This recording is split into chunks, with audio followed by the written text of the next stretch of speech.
Box ఇవ్వడానికి బెనర్జీని కలవడానికి వస్తూ ఉంటుంది అహల్య. ఈలోపు సత్య దగ్గర నుంచి అహల్యని కాపాడుకోవాలి ఎలాగైనా అని చెప్పేసి గౌతమ్ కంగారుతో ఇంటికి వస్తూ ఉంటాడు.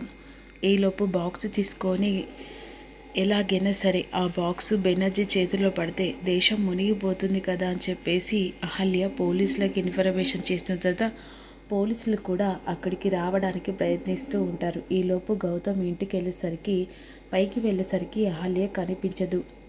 ఇక అసలు ఎక్కడికి వెళ్ళినట్టు అని చెప్పేసి తొందరగా ఒకవేళ మళ్ళీ బెనర్జీని కలవడానికి బాక్స్ తీసుకొని వెళ్ళిందా అని చెప్పేసి ఆ బాక్స్ గురించి అటు ఇటు సర్చింగ్ చేస్తాడు. బాక్స్ కనిపించదు. వెంటనే గౌతమ్ కరెక్ట్గా ఈ బాక్స్ తీసుకొని అహల్య మళ్ళీ వెళ్ళినట్టుంది, ఎలాగైనా సరే అహల్యను కాపాడాలని చెప్పేసి గబగబా ఇక కార్ తీసుకొని వెళ్ళిపోతాడు. ఈలోపు వెళ్తుండగా వెంటనే బెనర్జీ దగ్గరికి అహల్య వెళ్ళిపోతుంది. ఇక తన చేతుల్లో ఈ బాక్స్ పెడుతుండగా అదే సమయానికి అసలు ఎక్స్పెక్ట్ చేయలేదు నువ్వు ఈ బాక్స్ తీసుకొచ్చి అంత తొందరగా నా చేతిలో పెడతావని.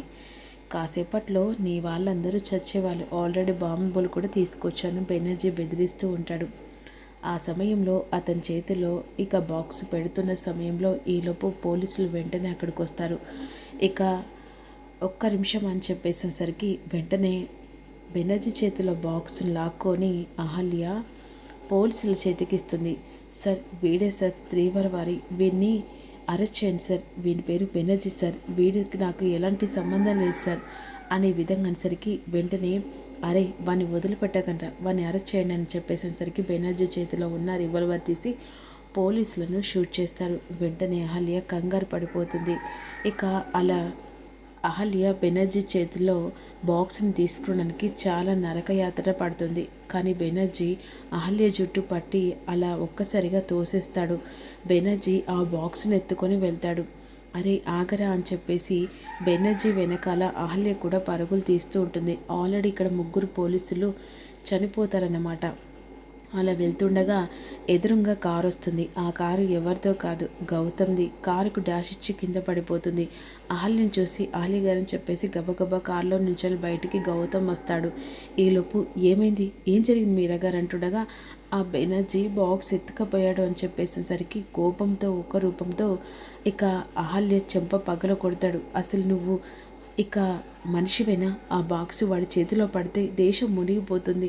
అది కాదండి, పోలీసులు కూడా చనిపోయారు, ఆల్రెడీ పోలీసులు కూడా ఇన్ఫర్మేషన్ ఇచ్చారు, వాడు ఎంతో దూరం లేడు, ఎలాగైనా సరే పట్టుకోండి, వాడి చేతిలో ఆ బాక్స్ పడితే ఆ తర్వాత అందరూ యథావిధిగా దేశం మొత్తం మునుగుతుంది. చేసిందంతా చేసి ఇప్పుడు ఇలా చేయడంలో వాడిని పట్టుకోవాలన్న అర్థం ఏముంది? వాడు గనక ఆ బాక్సు ఇక త్రీవర్ వారి చేతిలో పడితే ఆ తర్వాత ఏం జరుగుతో కనీసం నీకు అర్థమవుతుందా? ఇలా జరుగుతుందని చెప్పేసి కనీసం నాకు ఒక్క మాట చెప్పావా? అసలు నువ్వు మీరా అయితే అహల్యలాగా ఇప్పుడు ఆ బాక్సు వాడి చేతిలోకి ఎలా వెళ్ళింది అనే విధంగా అడుగుతుండగా నేను మీరాను కాదండి అహల్యను అని చెప్పేసి నిజాన్ని ఒప్పేసుకుంటుంది. నువ్వు మీరా కాదు అహల్య అని నాకు ముందునే తెలుసు, కానీ నీ నోటెమ్మడి బయటపడడానికి ఇన్ని రోజులు నేను ఎదురు చూస్తాను. ప్లీజ్ అండి, దయచేసి నా గురించి కాదు, బాక్స్ని ఎలాగైనా కాపాడండి, దేశాన్ని కూడా కాపాడాలి, ఒకవేళ వాడి చేతిలో పడితే ఇక ఏం జరగరాందో అయితే జరుగుతుందండి అనే విధంగా వెంటనే కార్ తీసుకొని డ్రైవింగ్ చేసుకుంటూ వెళ్తూ ఉంటారు. అన్ఎక్స్పెక్టెడ్గా బెనర్జీ చేతికి బాక్స్ పోతుంది కదా, వెంటనే వాడు చచ్చినా మంచిదే, ఆ బాక్సు ఇక వాడి చేతిలో పడకూడదని చెప్పేసి స్పీడ్గా డ్రైవింగ్ చేస్తుండగా బెనర్జీ ఉరుకుతూ ఉంటాడు. ఇక బెనర్జీని ఒక్కసారిగా కారుతో డాష్ ఇచ్చేసరికి బెనర్జీ వెంటనే కింద పడిపోతాడు. వాడి చేతిలో ఉన్న బాక్స్ ఎక్కడో పడిపోతుంది. వెంటనే స్పృహ తప్పుతాడు. తలకి బలమైన గాయం తగిలిపోతుంది. ఇక వాడి చేతిలో బాక్స్ ఎక్కడో పడిపోయింది, త్వరగా వెతకండి అని చెప్పేసి చుట్టుపక్కల చూస్తుండగా ఆ చెట్లలో బాక్స్ పడిపోతుంది. గౌతమ్ గారు బాక్స్ ఇక్కడ ఉందని చెప్పేసి వెంటనే బాక్స్ తీసుకొని ఇక బెనర్జీని ఇక అక్కడ వదిలేసి వెళ్తాడు. ఈలోపు వెంటనే పోలీసులకు ఇన్ఫర్మేషన్ చేసిన తర్వాత పోలీసులు వచ్చి బెనర్జీ అరెస్ట్ చేస్తారు.